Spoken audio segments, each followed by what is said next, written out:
Well, hello and welcome to Alamance County Talks Politics. On January the 13th, 2025, the Alamance Burlington Board of Education, along with the Alamance County Commissioners and the local state delegation, met to discuss things surrounding the Alamance Burlington school system. And one issue that came up that was very interesting is the school calendar. There are some who want to start the school year earlier, while there are some who want to keep it the same way. There's only one problem with this. Apparently, it's state law that determines when they are able or how early they are able to start school. This is going to be a point of contention as we see former Alamance County Commissioner, and I think he was a member of the state delegation at one time, Dan Ingle, now the vice chairman of the Alamance Burlington Board of Education. He is going to engage in interaction with the members of the delegation, the House members, and Amy Galey. He's going to appreciate and thank, I should say, Steve Ross and Dennis Riddell for continuing every year to put forth a bill in the House to try to change or to adjust the time in which they start school. But apparently, this is not accepted very well in the Senate, where Amy Galey serves. Listen to this interaction and tell me at the end, what do you think? Just a couple things, and first of all, thank both of you for sponsoring that bill every year in terms of the calendar flexibility. This was being talked about even back in 2011 and 12.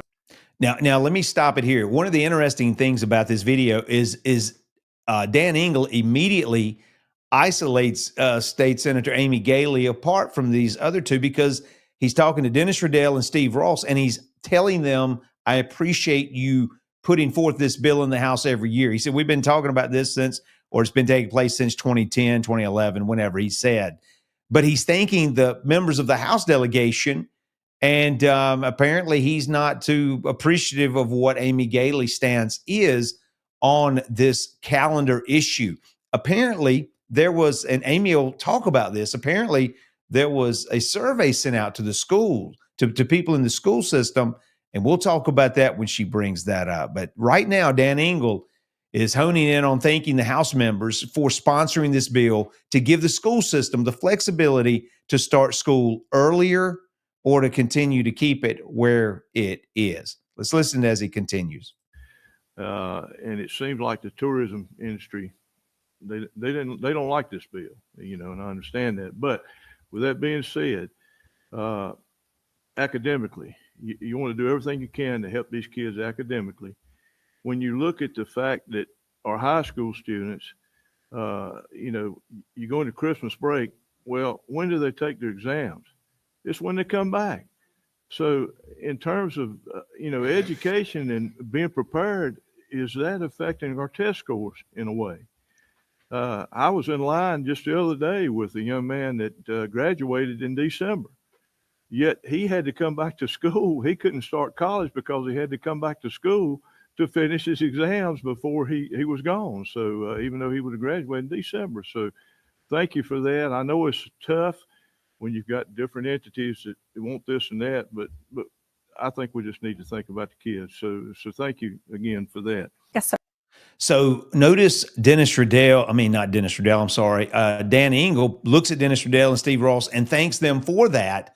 And he was talking about why they're not able to change the calendar. And he blamed the tourist industry for not allowing, for being a big part or a big reason as to why they're not able to change the calendar. He's saying they have influence in the Senate, apparently, and that's why it's not able to proceed any further. But he mentions the test scores. He says, listen, he said, I know a kid who is supposed to be starting college. He couldn't start college after December because he had not completed his exams, which take place after the Christmas break. So Dan says he's standing on what would be best for the kids. I don't know. That's something you'll have to decide. What is your thinking about this? Should they be able to start school earlier, or should they keep it the same? But he is continually thanking them and bringing up two issues. Number one, the tourist industry. they don't want to start it early because it's going to take money away from them. He points that out. Secondly, if we were to change it, he says it would improve. It could potentially change test scores. We don't know that. But this is what happened after he's quiet and he finishes this. Listen to what happens. Yes, ma'am. Okay, so I'll respond to that with the so obviously there's a Now, this is Senator Amy Galey. He wasn't thanking her for sponsoring the bill. He was sponsoring the other two. So this is State Senator Amy Galey, and let's listen to her. disagreement, I guess is the word, for between the House and the Senate on how to handle calendar flexibility bills, school calendar flexibility. I think it's really unfortunate that it gets framed up as a education policy versus economic policy debate. And it's kind of squared up as winners and losers. And is the travel and tourism industry winning at the expense of the school children of the state of North Carolina? I think that is a really, really unfortunate framing of the question. Now, that's exactly what Ingle had just did. He sort of framed it as though this is the tourist industry versus the grades that kids get, and went because they're not starting school earlier. It affects their at least their Christmas break grades. I'm not sure, but listen to she's going to really bring this out. Listen to this. And I think that it's very important to remember who pays the bills for the state of North Carolina. A lot of it is travel and tourism and those employers who are paying payroll taxes and collecting sales taxes. And the engines of economic activity in very important parts of the state, like the beach and the mountains. And we see increasing amounts of travel and tourism dollars coming to the Piedmont. So I think it's really a disservice to those in the travel and tourism industry to kind of paint them as the boogeyman, that they're the reason we can't have nice things because they won't work with education people. And I was very, very disappointed. Oh, now let's look at this. So she deals with Dan Ingle's first issue is trying to portray this as an issue between, she called it a disagreement earlier, but she's trying to make sure that it shouldn't be framed tourism and travel versus the school kids. She's what she's saying. And she says that's unfair. Now, you'll have to make the decision whether you think that's unfair or not. But listen, now it gets a little bit more interesting. Listen to this conversation. To read that there was a survey sent out to the parents of the Alamance Burlington school system asking them if they would support a school calendar law which was not in compliance with state law, because the state law is what it is. Now, let me lay the framework here.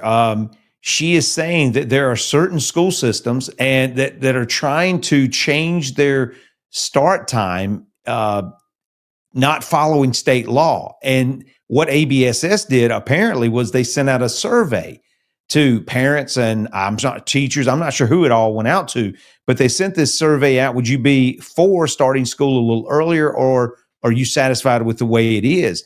And regardless, what she's going to say is regardless of how they answer this, it doesn't really matter, because that is not going to change the start date of school, because you already have it enshrined in state law that tells you when you're supposed to start school. And each of us, in becoming an elected official, we each take an oath of office where we swear to uphold the law. And the school calendar law, if I like it or don't like it, or you do or don't like it, it doesn't matter. The law is the law. And we took an oath to represent the people that we serve and to obey and uphold the laws of the state of North Carolina. And I think it's an absolute disgrace that school boards across the state have implemented school calendars in defiance of that law.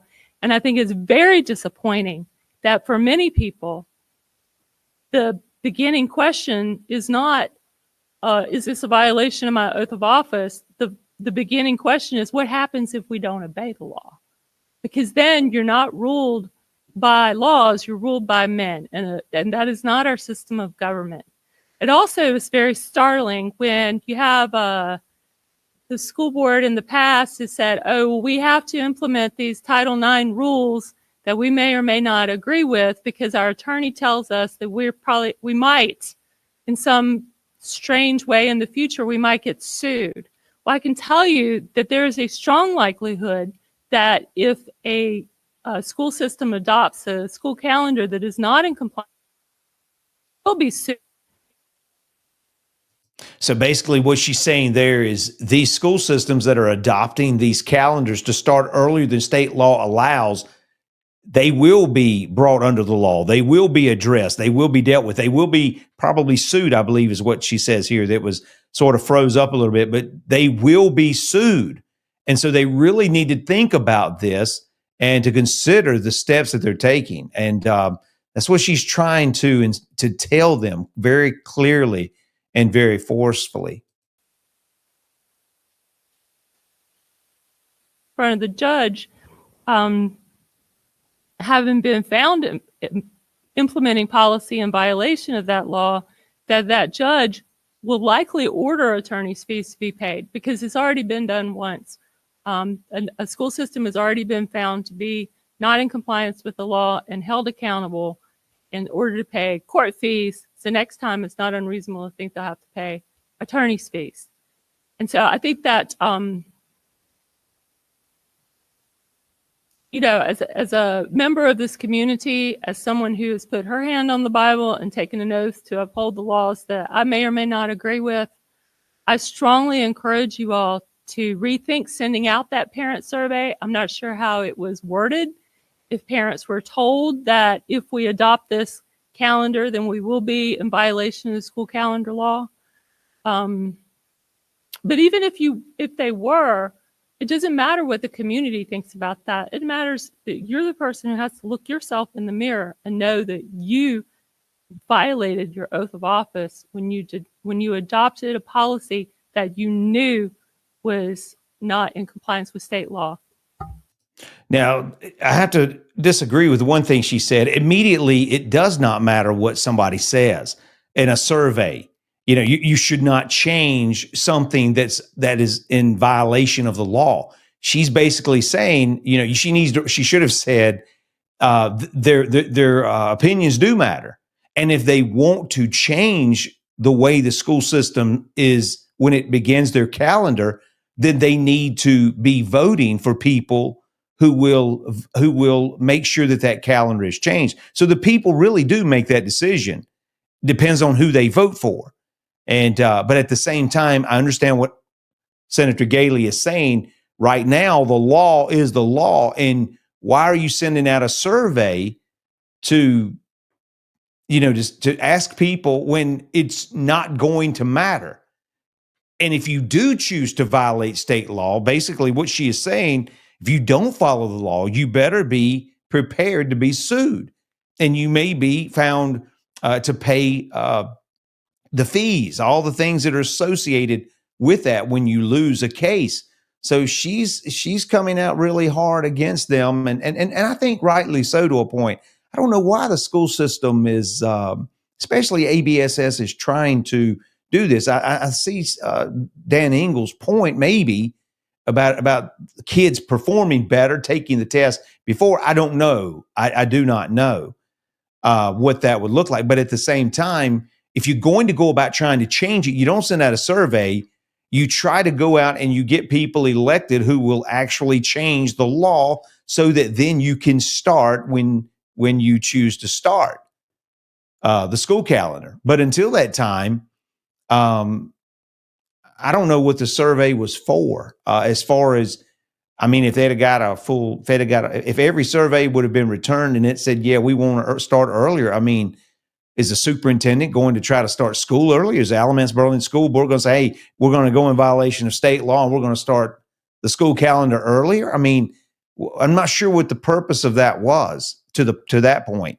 If you're going to change, you need to follow the law. If you want to change the law, you elect people who will change the law the way you want it to be changed.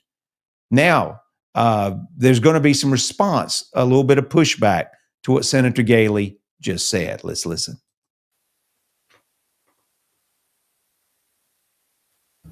Thank you, Senator Galey. Hold Just- on one second. Yeah, I just want to make sure, Senator, we're on the same page. Submitting a bill, local bill, to change the law, is that a violation of an oath? Of course not.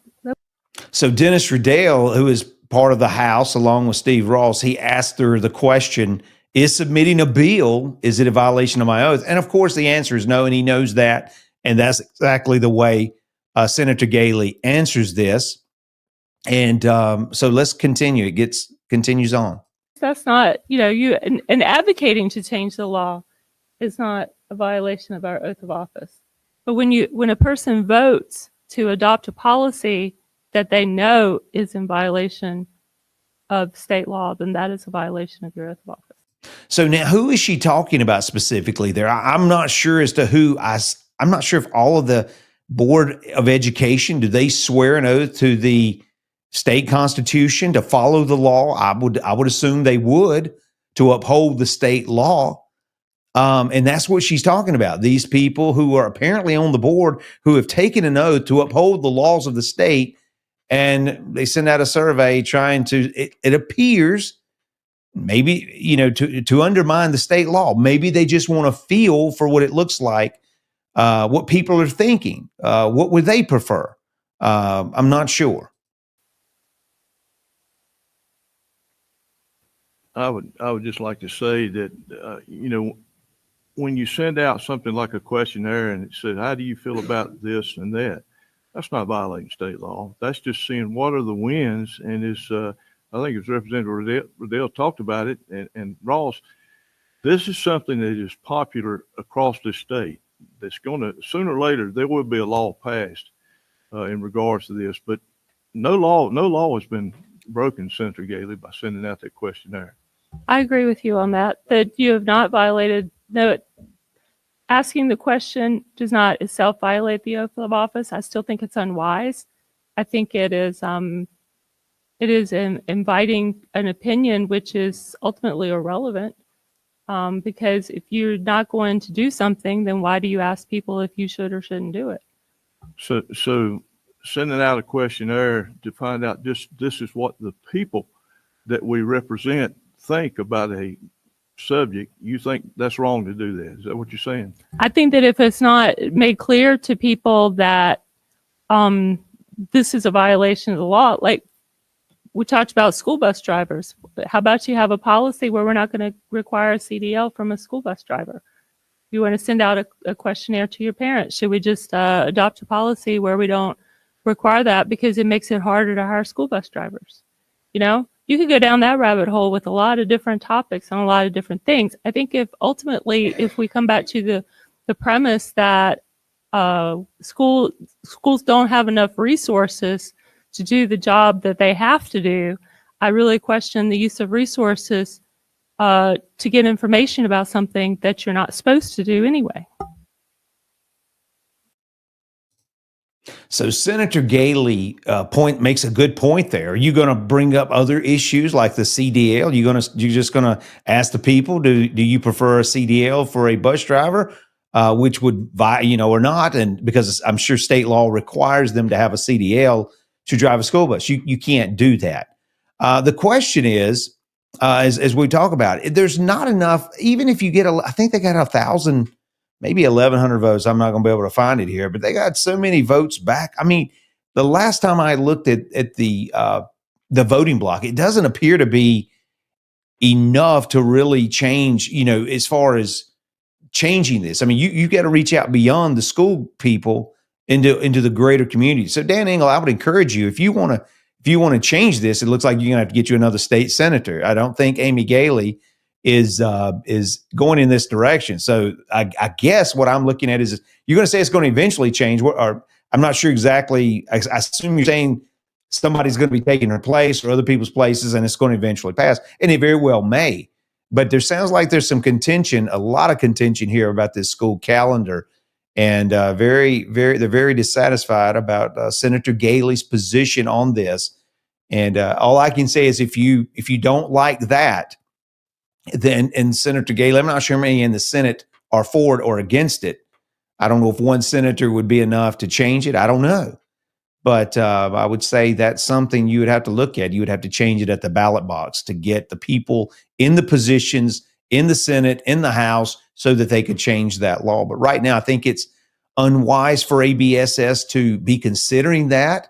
I think it's unwise for them to send out a survey. I do. If they wanted to make people aware of it and get them involved in this, then they need to contact their local representatives. They need to be the ones pushing this and to let them know that they're not on the same page with the start of the school calendar that the state is. They would rather either have it moved up or left the same. I'm not sure. How do you feel about this? What do you think about the interaction? You think Dan Ingle's correct, or do you think Senator Amy Galey's right, or House Member Dennis Riddell, House Member Steve Ross didn't say anything, but it seemed like there was a little contention there. So she called it a disagreement. I think that's probably the best way to describe it.